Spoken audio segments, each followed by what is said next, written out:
सिंधी वसंदियूं ड्राइण ख़िलाफ़ Bairiya town gate अॻियां लॻल धरणे खे काश टीम मुसलसल कवर करे रही आहे। हिन वक़्तु धरणे वारे हंधां लाइन ते मौजूदु आहे निज़ामुद्दीन गंभीर। जी निज़ामुद्दीन तफ़सील खां आगाह कंदा।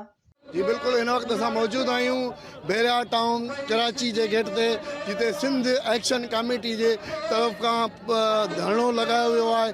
ते पूरी सिंध जे कुंड कच्छ मां लखे माण्हुनि जे तादाद में काफ़िला हिते पहुची चुका आहिनि।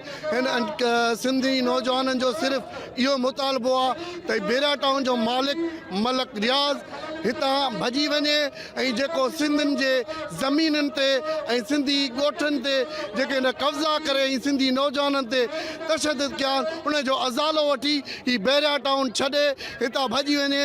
हिते स्टेज ते मौजूदु सिंध एक्शन कमेटी जे सरबराह सैयद जलाल महमूद शाह मौजूदु आहे। सिंध यूनाइटेड पार्टी जा मरकज़ी जनरल सेक्रेटरी रोशन अली बुढ़ो पिणु मौजूदु आहे। सिंध तरक़ी पसंद पार्टी जो डॉक्टर कादिर मक्सी पिणु मौजूदु आहे। नियाज़ कलानी पिणु मौजूदु आहे ऐं केतिरा ई ॿिया क़ौम परस्त अॻवान हिते मौजूदु आहिनि। हिन महिल हिन वक़्तु ही धरणे जो जेको जलसो ऐं तकरीरी महलो स्टार्ट थी वियो आहे। तव्हां ॾिसो पिया ते लखे माण्हुनि जो तादाद बैरिया टाउन जे गेट ते मौजूदु आहे।